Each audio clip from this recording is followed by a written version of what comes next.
Hello friends, welcome to your on YouTube channel English with Rashika Gupta. सबसे पहले जितने भी स्टूडेंट्स आज चैनल पर नए जुड़े हैं, पहली बार चैनल पे आए हैं, पहली बार वीडियो को देख रहे हैं, तो चैनल को सब्सक्राइब जरूर कर देंगे ताकि इंपॉर्टेंट वीडियो की नोटिफिकेशन आप लोगों से छूटे ना। और उससे भी इंपॉर्टेंट चीज़ कि ये बहुत ही इंपॉर्टेंट वीडियो है क्योंकि सभी स्टूडेंट्स के लिए इंपॉर्टेंट है, उन सब स्टूडेंट्स के लिए जो एसएससी की एग्जामिनेशन की तैयारी कर रहे हैं। तो ये इस वीडियो को आप शेयर जरूर कर देंगे ताकि सबकी हेल्प हो सके, उनको एटलीस्ट पता चल जाए कि हमारा सिलेबस क्या होता है, हमें क्या किस पोर्शन पे ज़्यादा फोकस करना होता है, किस पे कम फोकस करना होता है, कौन सा पोर्शन इंपॉर्टेंट है, कौन सा कम इंपॉर्टेंट है। तो वो सब चीज़ें मैं आपको बताने वाली हूँ, बट इस चीज़ के लिए ताकि और स्टूडेंट्स की भी हेल्प हो सके, आप प्लीज़ इस वीडियो को शेयर जरूर कीजिएगा, अपने फ्रेंड्स में शेयर जरूर कीजिएगा। चलिए हम बात करते हैं कि कौन सा पोर्शन आपका इंपॉर्टेंट है और कौन सा पोर्शन आपका किस पोर्शन पे आपको ज़्यादा फोकस करना है। ठीक है, हम बात करेंगे टॉपिक वाइज, हम लेके चलेंगे। देखिए यहाँ ये क्वेश्चंस हैं आपके, नंबर ऑफ क्वेश्चंस जो आपके प्री में पूछे जाते हैं। मैं सीजीएल की बात कर रही हूँ, एसएससी सीजीएल की बात कर रही हूँ। ठीक है, एसएससी सीजीएल के प्रीलिम्स में जो क्वेश्चन पूछे जाते हैं उसकी बात करेंगे, प्लस फिर जो मेंस में क्वेश्चन आते हैं उसकी बात करेंगे। इंग्लिश के पेपर की आज हम बात करने वाले हैं। ठीक है, तो उससे रिलेटेड आपकी जो भी क्वेरी होगी वो सब सॉल्व हो जाएगी कि किस तरीके के क्वेश्चन एग्जाम में पूछे जाते हैं, क्या किस टॉपिक से क्वेश्चन आता है। ठीक है, तो देखो ये आपका पूरा सीजीएल के पैटर्न पे मैं आज बात कर रही हूँ। फिर बाकी में आपकी एयरफोर्स की भी वीडियो के एयरफोर्स के सिलेबस के बारे में भी हम बात करेंगे। और जो भी आपका रिक्वायरमेंट है, जिस भी आपको प्रॉब्लम हो रही है, तो मुझे कमेंट सेक्शन में जरूर बताइएगा कि मैम इस वाले कोर्स के लिए, इस वाले एग्जाम के लिए आप हमें बता दीजिए कि किसमें सिलेबस क्या किस तरीके का सिलेबस हमें इसमें पढ़ना होता है। तो सब हम सब चीज़ों के ऊपर हम डिस्कस करेंगे, बट अभी फिलहाल के लिए हम किस पर डिस्कस कर रहे हैं, एसएससी सीजीएल के ऊपर हम बात कर रहे हैं। ठीक है, चलिए देखो फर्स्ट टॉपिक है एरर डिटेक्शन। एरर डिटेक्शन से मैं अगर बात करूं तो उसमें प्री में अगर मैं बात करूं तो उसमें आपके 2 क्वेश्चंस आते हैं। एरर डिटेक्शन में आपके लगभग 2 क्वेश्चंस आते हैं। और उसी टॉपिक की अगर मैं मेंस में बात करूं, ठीक है, तो मेंस में आते हैं आपके 20 क्वेश्चंस। ठीक है, देखो मल्टीप्लिकेशन कितना जबरदस्त तरीके से हो रहा है, इंटू 10 हो रहा है सीधा।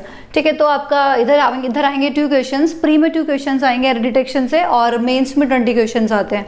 सेंटेंस इंप्रूवमेंट से प्री में आपके 2 क्वेश्चन आते हैं। ठीक है, और यहाँ पे टायर 2 में कितने आएंगे, आपके 20 क्वेश्चंस आएंगे। तो यहाँ भी आपका 10 से इंटू हो जाएगा। तो 20 क्वेश्चंस आपके मेंस में आते हैं। अब जिन लोगों को प्री क्वालिफाई हो चुका है वो जबरदस्त तरीके से मेंस की तैयारी में लगे हुए होंगे, तो मैंने स्पेशली ये वीडियोस उनके लिए बनाई है ताकि वो फोकस कर सके कि कौन से वाले पोर्शन पे हमें ज़्यादा फोकस करना है। ठीक है, वो चीज़ वो पहचान सके ताकि फालतू की चीज़ें ना पढ़ के उन चीज़ों पे ज़्यादा फोकस करें जो एग्जाम में ज़्यादा पूछी जाती हैं। तो ये बहुत इंपॉर्टेंट है कि आपको एटलीस्ट ये पता होना चाहिए कि पूछा ज़्यादा क्या जाएगा। ठीक है, चलिए देखते हैं नेक्स्ट टॉपिक, एंटोनियम्स। आपके प्री में दो एंटोनियम पूछे जाते हैं। ठीक है, और वही आपके अगर मैं मेंस की बात करूँ तो 3 से 4 होते, 4 से 5 भी हो सकते हैं। ठीक है, 4 से 5 एक दो क्वेश्चन ऊपर नीचे होता रहता है, वो उसका इतना वेरिएशन चल जाएगा। लेकिन आप एक हम राउंड ऑफ लेके चल रहे हैं कि 3 से 4 से, यहाँ 4 से 5 भी हो सकता है। इतने क्वेश्चंस लगभग एंटोनियम सिनोनियम्स से पूछे जाते हैं। ठीक है, सिनोनियम्स से भी वही आपका 2 क्वेश्चन आएगा, यहाँ 3 से 4 या फिर 4 से 5 क्वेश्चन आपके पूछे जाते हैं मेंस में। ठीक है, वन वर्ड सब्स्टिट्यूशन से आपके प्री में 2 क्वेश्चंस आते हैं, मेंस में भाई आपके 10 से 12 क्वेश्चंस आपके पूछे जाते हैं। इसका मतलब ये आपका बहुत ही इंपॉर्टेंट टॉपिक है, वन वर्ड सब्स्टिट्यूशन। और अगर मैं बात करूं तो ये एंटोनियम सिनोनियम्स के मुकाबले थोड़ा सा ईजी भी पड़ता है। एंटोनियम सिनोनियम्स को याद करना थोड़ा मुश्किल है, लेकिन वन वर्ड सब्स्टिट्यूशन को याद करना थोड़ा सा ईजी होता है। तो जिस पोर्शन पे आपको आप जल्दी से कवर भी कर सकते हो, इजीली कवर भी कर सकते हो, और आपके लिए इंपॉर्टेंट भी है, तो वो उन पे हम बात करेंगे। देखो वन वर्ड सब्स्टिट्यूशन बहुत इंपॉर्टेंट टॉपिक और इजीली याद भी हो जाता है। ईडियम फ्रेजेस से देखो यहाँ पे 2 ही क्वेश्चन आते हैं, यहाँ पे 10 क्वेश्चन हो जाते हैं। तो ये भी एक हमारा इंपॉर्टेंट टॉपिक है, आपको ईडियम फ्रेजेस पे भी बहुत ज़्यादा फोकस करने की ज़रूरत है। बाकी टॉपिक्स अगर मैं स्टार्टिंग के 2 टॉपिक्स की बात करूँ, एरर डिटेक्शन और सेंटेंस इंप्रूवमेंट, तो मोस्ट इंपॉर्टेंट टॉपिक्स हैं। यहाँ 2 क्वेश्चन आपके आ रहे हैं, लेकिन यहाँ 20 क्वेश्चन पूछे जा रहे हैं। अब अगर मैं एरर डिटेक्शन की बात करूँ, आपको कि एरर डिटेक्शन कहाँ से आएगा, ग्रामर से एरर डिटेक्शन आपकी आनी है। ग्रामर में आपके जितने भी चैप्टर्स हैं उनसे आपकी एरर डिटेक्शन आएगी। तो वो चैप्टर्स को आपको 1 बाय 1 करके कवर करना होता है। उसके बाद फिर आप मिसलेनियस एरर लगाइए, सारे चैप्टर्स की मिला के एरर लगाइए। आपको स्टूडेंट्स की मेरे पास रोज मैसेज आता है कि मैम कौन सी बुक से पढ़े, इंग्लिश की कौन सी बुक से पढ़े, किससे हमें बता दीजिए कि कहाँ से हम अपनी प्रिपरेशन को करें। तो देखो मैं एरर डिटेक्शन, सेंटेंस इंप्रूवमेंट, मतलब ये पूरा ग्रामर का पोर्शन हो गया। अगर मैं इनकी बात करूँ तो ये आपका ग्रामर का पोर्शन हो गया। ठीक है, तो मैं अगर इसकी बात करूँ तो इसकी तैयारी आपको कहाँ से करनी है, वो ज़्यादातर स्टूडेंट्स 2 बुक बहुत ज़्यादा प्रेफर करते हैं। ये बहुत ज़्यादा बुक चल रही है, तो एक तो एसपी बख्शी आप पढ़ते हो। ठीक है, और दूसरी बुक आपको पता ही है कि नीतू सिंह केडी कैंपस, तो ये आपकी केडी कैंपस वाली जो बुक है आप इसको पढ़ते हो। तो दोनों ही बुक अच्छी हैं, एसपी बख्शी से भी आप पढ़ सकते हो, केडी कैंपस से भी आप पढ़ सकते हो, कोई प्रॉब्लम नहीं है। इन दोनों बुक को आप जिन स्टूडेंट्स के पास ये दोनों बुक हैं तो इन दोनों बुक को आप कवर कीजिए। बट ये अच्छी बुक्स है, आप इनको पढ़ सकते हो, कोई प्रॉब्लम नहीं है। बट लेकिन मैं ये कहूँगी कि सफिशिएंट नहीं है, ठीक है, सफिशिएंट नहीं है। अच्छी है बट सफिशिएंट नहीं है। अगर आप कहो कि हाँ मैंने केडी कैंपस की बुक कर ली, मतलब मैंने चैप्टर कर लिया और उसमें मैंने जितनी भी उसमें एरर्स थी वो सब लगा ली, और मैंने ऐसी एसपी बख्शी कर ली और जितनी भी उसमें एरर्स थी वो लगा ली, तो मेंस के लिए तो सफिशिएंट बिल्कुल भी नहीं है। एटलीस्ट आपको क्या करना है, देखो उसमें क्या है, मान लो फॉर एग्जांपल आपने नाउन चैप्टर किया, नाउन की उसमें एक्सरसाइज दी हुई है, फिर प्रोनाउन किया, प्रोनाउन की एक्सरसाइज दी हुई है, लेकिन उससे क्या हो रहा है ना, उसमें आपके माइंड में पहले से फीड रहता है कि हाँ ये नाउन की एक्सरसाइज है तो मुझे इसमें नाउन की एरर फाइंड आउट करनी है, ठीक है, तो वहां आप इजीली कर लेते हो क्योंकि आपका ध्यान नाउन की तरफ ही जाता है। फॉर एग्जांपल आर्टिकल चैप्टर है, आर्टिकल की एक्सरसाइज कर रहे हो तो दिमाग में रहेगा कि हाँ आर्टिकल से एरर है, तो वो तो आप आराम से कर देते हो, फिर सोचते हो कि अरे मैंने तो कर दी 30 में से 20 कर दी, इसका मतलब मेरी प्रैक्टिस होगी। बट प्रॉब्लम कहाँ आती है, जब वो सारी एरर्स आपके सामने मिक्स होके आती है, सारे चैप्टर्स मिक्स होके आते हैं, तब आप कर नहीं पाते हो, ठीक है। तो उस चीज के लिए मैं बोल रहा हूँ सफिशिएंट नहीं है, तो उसके लिए आपको क्या करना पड़ेगा, आप ज्यादा से ज्यादा प्रैक्टिस सेट्स लगाइए, ठीक है, उसमें आपको एरर मिक्स होके मिलेंगी, मिसलेनियस एरर लगाइए, सब चीज मिक्स करके लगाइए, तो आपको पता लगेगा कि आप कहाँ गलती कर रहे हो, कौन सा पॉइंट आपका वीक है जिसपे आपको ज्यादा काम करना है, ठीक है, बात समझ आ रही है। चलिए, तो ये आपका यहाँ से आपको एसपी बख्शी, केडी कैंपस अच्छी बुक्स है, बट उसके बाद अगर आपको और प्रैक्टिस के लिए चाहिए तो आप प्रैक्टिस सेट्स लगा सकते हो, एमबी पब्लिकेशन, ठीक है, एमबी पब्लिकेशन का प्रैक्टिस सेट लगा सकते हो, अच्छा प्रैक्टिस सेट है, सारे जितने भी प्रीवियस ईयर सेट्स में है सब आप लगा सकते हो, बहुत हेल्प आपको करेंगे, ये प्रैक्टिस सेट आपको बहुत ज्यादा हेल्प करेगा। प्लस अगर मैं एक बुक की और बात करूँ तो वीके सिन्हा, बहुत अच्छी बुक है वीके सिन्हा, इसको भी आप ले सकते हैं और इससे भी आप पढ़ सकते हैं। बहुत इसमें हर लेवल का क्वेश्चन दिया हुआ है, लेवल उठ रहा है इसमें, पहले आपका बेसिक लेवल का क्वेश्चन मिलेगा, फिर मीडियम लेवल का मिलेगा, फिर एडवांस लेवल का क्वेश्चन भी आपको इसमें मिल जाएगा, तो इस बुक को भी आप पढ़ सकते हैं, ग्रामर पोर्शन के लिए बता रही हूँ, ठीक है। बाकी ये आपका वन ऑफ सब्स्टिट्यूशन बहुत इंपॉर्टेंट पोर्शन हुआ, इडियम फ्रेजेस पे भी हमने कहा कि 10 क्वेश्चन इसमें मेन से पूछे जाएंगे।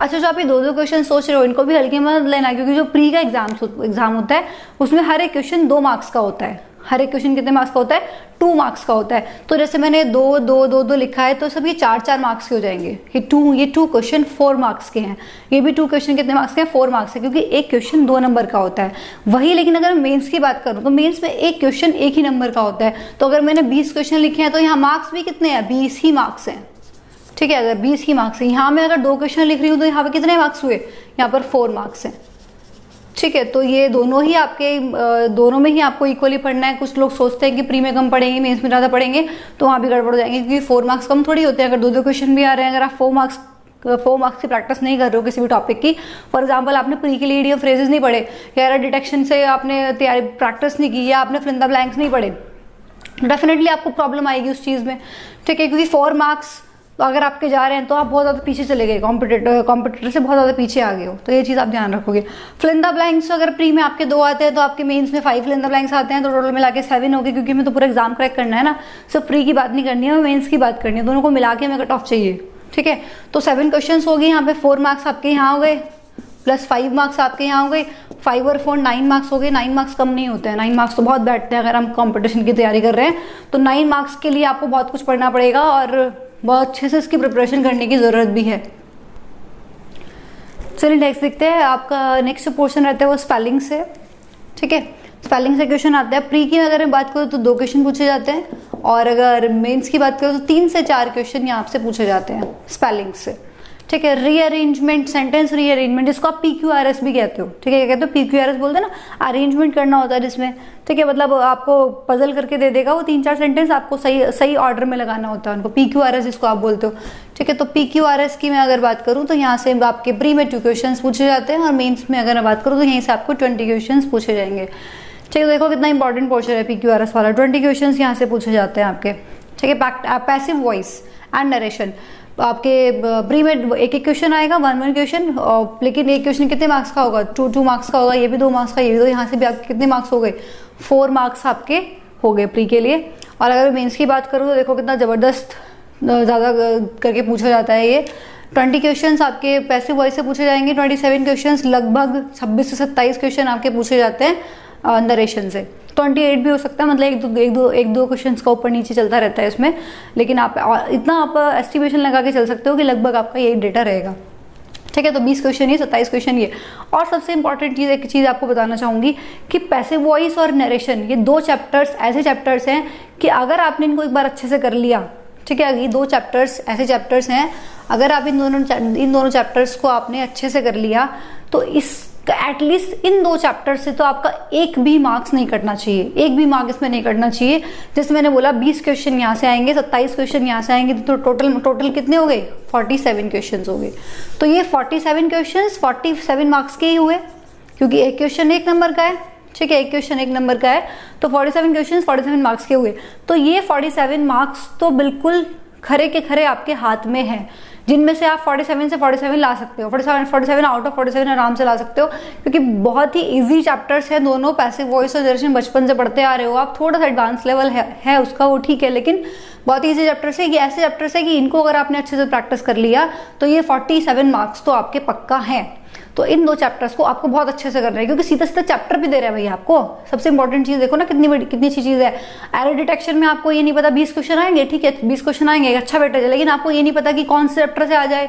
प्रपोजिशन से पूछ ले, कंजंक्शन से पूछ ले, नाउन से ज्यादा क्वेश्चन पूछ ले, मतलब सब कुछ ही पढ़ना है ना। लेकिन यहाँ तो चैप्टर्स दे रहा है भैया आपको, बोल रहा है कि पैसिव वॉइस पढ़ लो 20 क्वेश्चन आपके, बोल रहा है नरेशन पढ़ लो 27 क्वेश्चन आपके। तो देखो कितना अच्छा बेनिफिट आपको दे रहा है। 47 क्वेश्चन मार्क्स आप यहाँ से इजिली गेन कर सकते हो, जिससे 47 आउट ऑफ 47 आप ला सकते हो।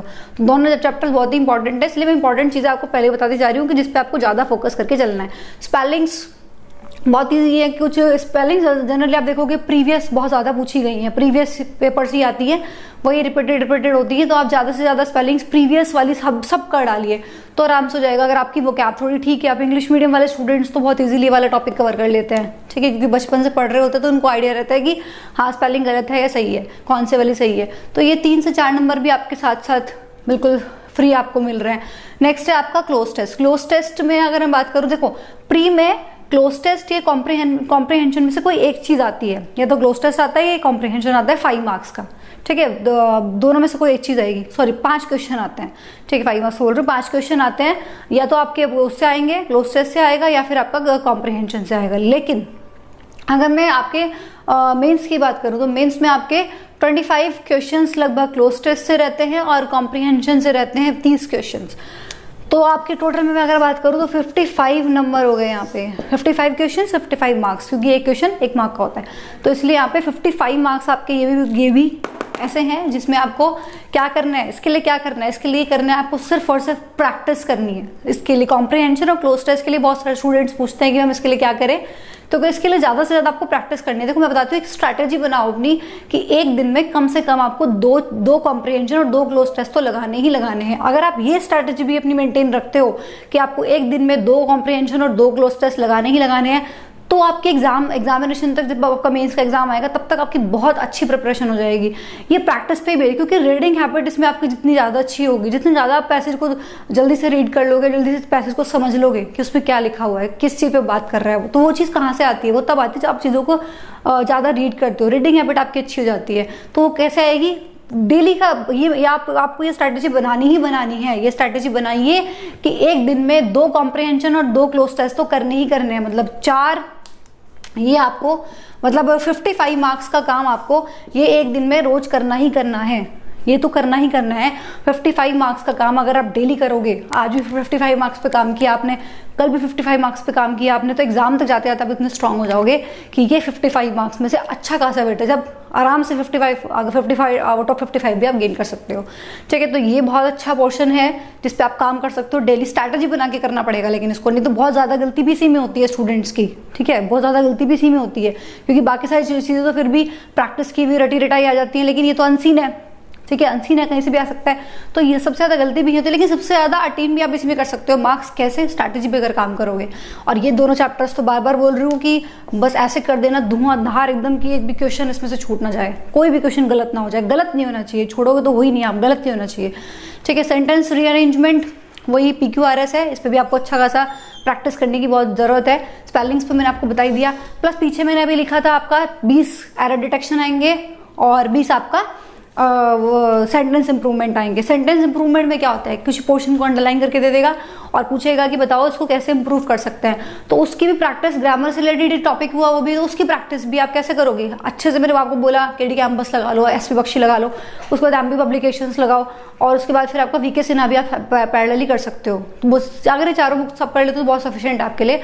प्लस एक जो काम आपको मेन अब से लेके अब मेंस तक जो आपको एक काम करना है वो ये है कि डेली ये तो लगाना ही लगाना है, ठीक है। आपको डेली प्रैक्टिस सेट जरूर लगाना है। कुछ स्टूडेंट्स ऐसे हो कि हाँ मेंस का एग्जाम आ रहा है, पढ़ रहे हैं, परसेंटेज चैप्टर पढ़ रहे हैं, प्रॉफिट लॉस पढ़ रहे हैं, इंग्लिश में नाउन पढ़ रहे हैं, प्रोनाउन पढ़ रहे हैं, और एग्जाम आ गया तो फिर भी कुछ नहीं हो रहा।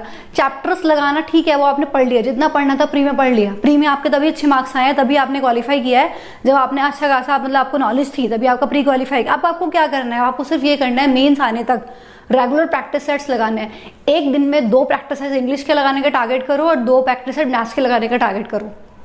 4 प्रैक्टिस सेट लगाने का टारगेट रखो एक दिन में, 2 इंग्लिश के लगाने हैं, 2 मैथ्स के लगाने हैं, ठीक है। और फिर उनके ये नहीं कि सिर्फ लगा लिया, उनको चेक भी करना है, एनालिसिस भी बहुत जरूरी है कि आपने क्या क्या उस पर गलती की है, फिर उस पार्ट पे काम करो, ठीक है। आप पता लग रहा है पढ़ रहे हो, ऐसे क्या फायदा होगा। जो पार्ट आपका वीक है, जो जिस पे गलती हो रही है, उस पार्ट पे काम करो कि हाँ मुझे ये यहाँ से मेरा क्वेश्चन गलत हुआ है तो मुझे इस पे काम करना है, वो स्ट्रैटेजी फॉलो करो। प्रैक्टिस सेट्स लगाओ, 4 प्रैक्टिस सेट देखो ना आप, 200 के लगाओगे 4 प्रैक्टिस सेट्स, ठीक है। 200 का इंग्लिश का लगाया, 200 का फिर मैथ्स का लगाया, ये पूरा आपका एक एग्जाम तैयार हो गया, ठीक है। फिर 200 का लगाया, फिर 200 का लगाया, फिर ये आपका एग्जाम तैयार हो गया।